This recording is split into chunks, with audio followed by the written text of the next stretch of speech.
Stay tuned, stay tuned, stay tuned. I'm here with the coach, John Brent. And I'm here with the vet, Mr. Ian Griffin. What's going on, man? Man, you know it's draft week. Oh, my It is draft week. NFL draft week. All the other drafts mean nothing to me. Me too. And you know what? It's the one time of year even the Lions have hope for a little while. And everybody has hope. Everybody thinks they're going to the Super Bowl right after they draft. And everybody picks the best thing. You know, I sent a couple of stats about Super Bowl winning quarterbacks in first-round draft picks. And in the last 50 drafts, there was only 2 or 3 that were selected in the first 3 rounds that actually won a Super Bowl. I know one was Aikman, one was Manning, and that's it. Exactly. So they screw that up all the time, you know. So we know that. We know that they screw that up. So I figure we'll talk about the Dallas Cowboys draft here in a second. What do you think, Coach? Well, every year at the draft, it's very exciting. You know, everybody talks about the quarterbacks every year. Every once in a while, you'll have a great defensive line or offensive lineman. Somebody's going to shock the world. The draft, it seems like the same 5 or 6 teams over the last 10 or 15 years in the top 5. So I don't know if the draft has helped them much. I think a lot of times it's still knowing how to draft, when to draft, good coaching, and sometimes you have to develop talent. So the draft is a great way to enjoy your day and see somebody become a multimillionaire right off the bat. But to change an actual organization with one draft pick in the top 5 or 10, most time that doesn't happen, Vet. I agree. There's very few Myles Garrett. There's very few Jalen Ramseys that come out to produce those types of things. And when you look at it, I will say the Cowboys have been pretty decent on their first round picks. They've had a couple of misses out of 10 years, but only like 2. It's their second round picks that really, to me, hadn't really produced that much. And so I judge that on the coaching. I also judge that on their evaluating, their ways to evaluate. And I'll give you a good example of something that I've noticed with the Cowboys. They drafted a while back, Morris Claiborne is a first-round draft pick. They drafted Awuzie in the second round, and there was a guy way before that, and I can't remember his name, that they drafted in the first or second round. Each one of them played good that first year. And then after that, they couldn't develop them no more. They were good the first year. They played pretty decent. And they have trouble drafting cornerbacks in my mind. So the first round, well, first of all, Dallas has 10 picks this year, but the first round, they have the number 10th pick. And they may very well have the very first defensive player to come off the board. It could be that way. It might not, but it could. And they may have some draft candy fall in their lap too. So I think that'll be interesting. So I'll cover a couple angles here. It comes up, and what I think will happen is the Dallas Cowboys will have the opportunity to take the first cornerback off the board. And the question is, do you want Patrick Surtain or do you want J.C. Horn? And I throw back to a time when I was a kid. I want Everson Walls. I want a guy that makes 11 interceptions in 14 games. You know, back then it's 14-game season. You know, that's who I want. I don't want – we had Byron Jones who pretty much shut down the side of the field, and we didn't like that. And I think that's kind of what you get with Surtain, and I think you get more of the Everson Walls style with J.C. Horn. And we need somebody that changes the momentum. Although we had a lot better defense 2 years ago with Byron Jones in it, and then we went to 31. And I said we'd rue the day that we got rid of Byron Jones, and we did, because it's rare that you get somebody that shuts down a whole side of the field.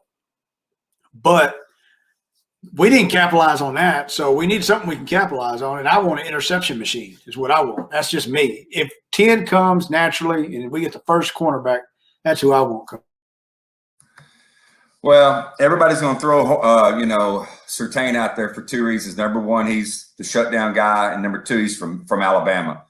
But one of the things that Jerry Jones has done, the Cowboys have done very well at times, is they trade down. And a lot of people aren't talking about them trading down. But if you're looking at J.C. Horn, a lot of the boards, he's looking somewhere between 15 and 20. if you decided you wanted to trade that pick with somebody that was around 15, 16, I think somebody will take Surtain at 10 or 11. And there's a couple other people that, some other quarterbacks that are in that area too. I have a guy that I've been looking at myself. If I'm going to pick a quarterback myself, I'm going to go ahead and just stay at 10 and pick Surtain. Cowboys might switch that and pick up Horn at 15, 16. But I don't want to let this guy go. If he's still there and you can trade down to 14 or 15 to get this guy and pick up another, third or fourth round pick. The Kwity Paye guy, I don't know, the guy from Michigan, they call him an edge rusher, but he's actually lost weight to become an edge rusher. Man, this guy here, I think, is going to be a beast because, number one, he was overweight, it looked like, at Michigan, but he played inside and he's awesome. But he dropped weight on purpose and did it and picked up speed, picked up quickness. And everybody's starting to raise. He's coming up the board. If the Cowboys have a chance to get him, why not another defensive end? We have a horrible line. So, yes, we do need a cornerback, but, you can get a cornerback in the second, third round sometimes. I don't think you're going to look at finding Everson Wall at number 14 or 15. But Everson Wall was also not drafted either, if I remember correctly. So you can pick up those kinds of guys. You got to have a good scouting department. But I don't know. If you have a chance to trade down and get a cornerback and pick up another pick, or even get an edge rusher and pick up another pick, hey, I say trade it down. It's not like you're up there getting Lawrence. Well, so I'll say this is I have a little phobia about defensive ends coming out of Michigan after that little Taco Carlton thing we did. And we did pick T.J. Watt. That's just me. So I don't know. He may be good. My ideal situation in this draft is we pick up a quarterback. We can trade down. I don't care. But I will say this. The Eagles are drafting 12th, and they're going to pick up a cornerback also. And so if Surtain's gone, they're going to pick up Horn. I can tell you that.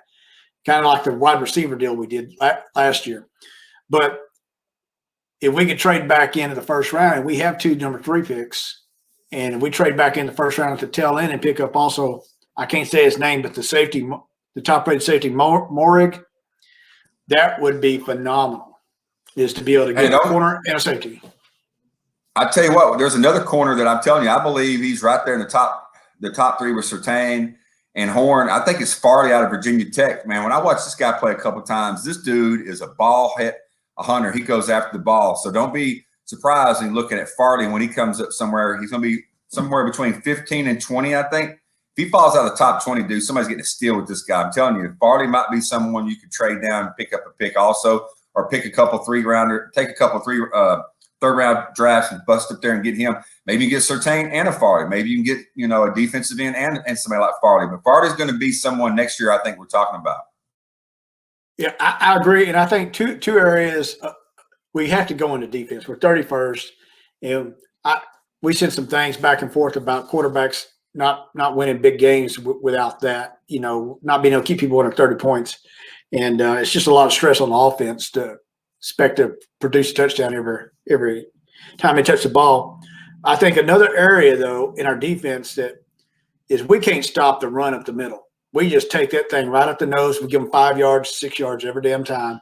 We can stop it on the edges. We got it on the edges. We have the speed on the edges. But we need that middle linebacker or a freaking one technique guy, the middle linebacker that doesn't weigh 240 pounds. We need the middle linebacker who weighs 255 pounds. That's named Bubba, first name Bubba, middle name Bubba, or something like that. Or we need a one technique that's pretty bad that can play multiple downs because we suffer in the middle game. Yeah, that's one thing. Here's being a coach, you can deal with the middle 2 ways. You can deal with having a strong line with good rotation, or you can have a couple good linebackers that are still going to need rotation because if you have a 255, 260-pound linebacker in there that's bad to the bone, Mike Singletary stopping the run, you're going to have to pull him out on third down because he's going to be a big guy that can't cover tight ends and slot receivers if they come across that middle. That's the game today. So I think one of the things that people forget about when they talk about we really need to have a run stopper is they forget about the nose guards or their 2 defensive tackles inside. Those guys can stop the run and then let the faster guys deal with the inside stuff from crossing routes. No, I agree. So one thing, Coach, I will say is there's two like monkeys in the wrench out there. wrenches to be thrown out there. What if Kyle Pitts falls to number 10? Or what if Sewell, the tackle, falls to number 10? I say you take the guys. I say you take one of them. I think you have to. I'll tell you this much. Pitts is a beast, but I tell you what, I would use him as bait. If he dropped to number 10 and I can get him, I'd have that phone running around like crazy going, who wants to move up? Who wants to move up? We'll take your, if you're somewhere around 14, 15, 16, I'd switch with you and take a 4th round or 3rd round with it. If you're somewhere around a 2021, I'm going to want that one and a 2nd round pick. But that's good bait for somebody. But I don't think we really need a tight end as much as we definitely need a cornerback. We definitely need some defensive linemen in the middle and maybe even another little middle linebacker like you're saying. But that's good bait for us. If we picked up him and put him out there with Dak, I think it's just, anybody can throw to him at this point. Dak can find somebody to throw to at this point. We got receivers. But that'd be a good bait for us. What do you think about a Sewell, the tackle, Phil? Because, one of the problems we have is Tyrone Smith doesn't make it through a season. He's good when he's there, when he's first there, and then he doesn't make it through a season, and when he comes back, he's limping around after that. Yeah, well, it's never going to be a fancy pick to pick somebody like that, but it's always when the season starts and somebody gets hurt, you look like a genius if you picked up someone like Sewell. Most times Sewell's just going to sit over on the sideline and maybe get a year or two down the road. He might get in there by getting better and stronger unless somebody gets hurt. So like I said, it's not a spicy, fancy looking pick, but if somebody goes down and, we got this guy getting hurt all the time, Dak's already hurt. We're going to need somebody on the line. That's not a bad pick. Yeah, and I think, to be honest, if Smith went down again, we could say next year, hey, yeah, we'll let you walk, man, because you hadn't made it through a year and 5 dang years. You were great, man, when you were there. Just can't count on you, so. Just look as great as Patrick Mahomes was last year in the Super Bowl. He's running around out there like a nutcase. Yeah. And what they went and picked up Orlando Brown because you've got to have somebody on that backside to cover somebody. I don't care how great you are. Totally agree. So I think this is pretty good coverage of the draft. We want to know what everybody else wants to go into for it, but we're going to cover something else here in a second. But you got any more thoughts on the draft there, Coach? No, let's take the last few minutes and twist the segment over to this crazy district Washington, D.C. thing going on here. Yes. So there's been talk for many years, and, when we organized Washington, D.C., we put Washington, D.C. as a place that would be free of any electoral biases and things of that nature. It would be a center ground where we could put the Capitol out in the swamp is what we did. We put it in the damn swamp, and we put the Capitol there. And nobody really want to live there. It's just that's where we put the Capitol. It was no man's land. And we could sit there, run our country from it without the bias of any electoral interference or things of that nature. And now the Congress, has pushed through to allow D.C. to be a state, not a state, but to have one congressional seat and 2 senators out of there. What do you think? It's very simple. And what I think is very simple is it's a political move at a political time because you didn't really talk about court packing until there's a time where you feel like you're not, the court's not going where you want it to go as a liberal or a leftist. Now that we have this 50-50 country, hey, let's don't win over the other side. Let's don't go to the white vote. Let's don't go to the older vote. Let's go to something what we can just go ahead and add something again. This is court packing. Let's adding another representative. What you have to realize is Washington, D.C. was set up as a location specifically for a place that George Washington could pick a capital location there. That's why it was set there. A district is not a state. A district is a unit that has particular characteristics. And that characteristic was from the Residence Act of 1790. It goes all the way back to that with Jefferson and Hamilton. They were bickering back and forth. They came to a compromise and said, look, we want this area to never be a state. And we want George Washington to decide where on this district do we put a White House and a Capitol. And that's what it's for. Over time, they've added this. They brought in Georgetown and made it into D.C. That was all local crap. That has nothing to do with us as a federal entity. What you're trying to do is you're trying to create a new state on something that is not state worthy. It's district worthy that was set up by the founders.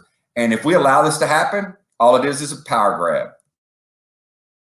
Coach, I agree. And, I heard some Republicans actually come up with a good compromise to this.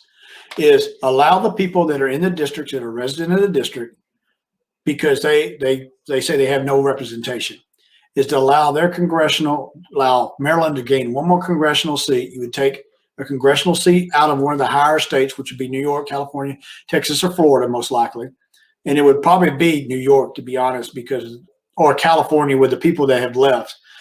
Allow Maryland to gain one more seat in Congress. That way they will have representation. And then because of that they vote with Maryland, they would also then have senatorial representation. And to me, that makes perfect sense. And not because I'm a Republican, it just makes sense to me, kind of what you said. If we started doing this in every little district, I mean, New York, to be honest, New York City should break up into 5 parts and to have 5 little states in New York City alone. Chicago could break up into suburbs and have states and things of that nature. But we're just doing it, as you said, only to garner extra votes because you're not good enough to have a platform that would win extra votes. So you have to gerrymander and redistrict things for your satisfaction is what I see. I mean, it's exactly what's going on is this. The new left's playbook is this. We're right, you're wrong. We're not racist, you're racist.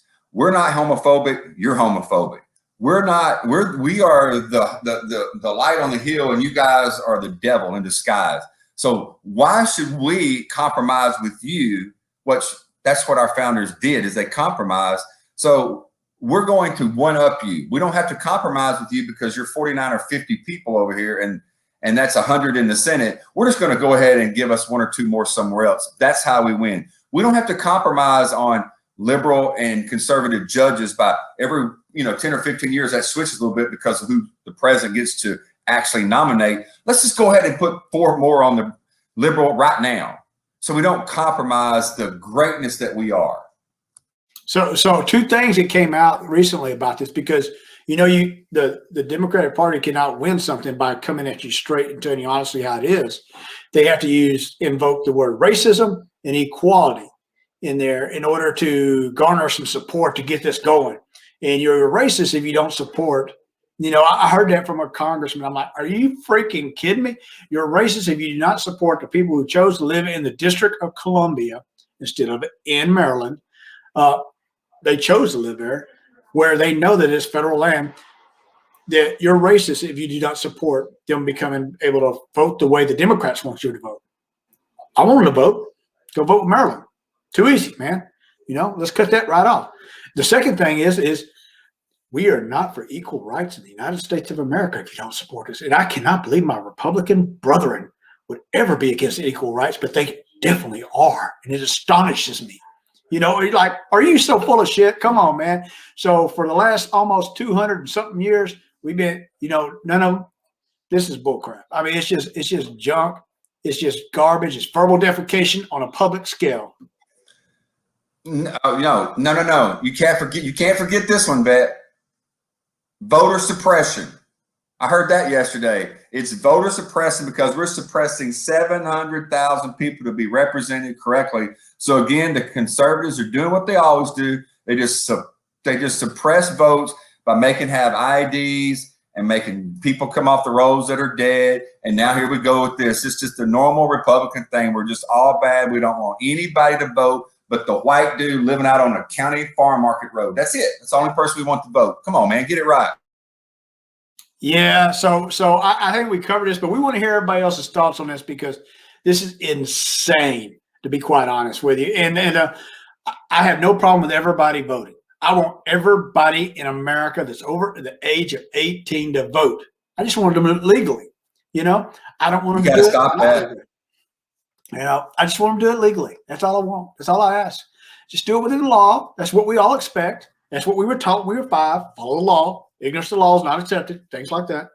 So I think we got a wrap on this, Coach, but I want to hear what everybody's thoughts are on the draft, and I want to hear what everybody's thoughts are on DC voting as well. What do you think, Coach? I think when someone sees the title of this, they're going to go, what in the heck? Yeah. I was just going to say NFL draft and Washington, D.C. Statehood. But I'll just tell you this, it's absolutely, you said it's insanity. No, it's the new norm. The insanity is that there's not a rise up of people in the streets, not from a protest, from a once and, a once in a million arrest that happens, but there's not people protesting going, wait a minute, you guys are literally changing our Constitution weekly, and we're just sitting back complaining about it and allowing it instead of actually standing up and fighting for it. That's what's amazing. So one thing I got to throw out here real quick, Coach, is Tuesday night, 8 p.m., you need to follow us live. We're going to have one of our mentors, Coach David Ingram, on there, and a good friend of mine, Alexander Oliveira Rodriguez, who I served in Afghanistan with, who also has his own business. Go ahead, Coach. When you said David Ingram, I knew who you was, but when you said Alexandria, I thought you were going with Ocasio-Cortez. Really so excited that she was finally going to debate somebody because I can take her. I can take her. I can take her too. She don't want none of this. She does not want any of this. But yeah, Alexander Oliveira Rodriguez, great guy. He got his own shop. He's got a thing called Woodpeckers Wood Shop and Plaques, and he's doing great things. Retired out of the Army, and he'd be good to hear about, and good to hear his opinion on certain things. And we're going to cover some cool topics too, just to let everybody know real quick. Our topics are going to be critical race theory. Oh goodness, that's going to be a good topic. And we're also going to cover the Columbus knife stabbing police officer shooting incident. And then at the end, we're going to cover a little bit about what was it like when we graduated high school, what our feelings and thoughts, and what advice do we have to the new graduates that's coming up this coming month. So don't be a titty sucking mama's baby. Go make your own path and just move forward. That's all you got to do. So with that, from the coach to the vet, see y'all Tuesday night. Stay tuned, stay tuned, stay tuned.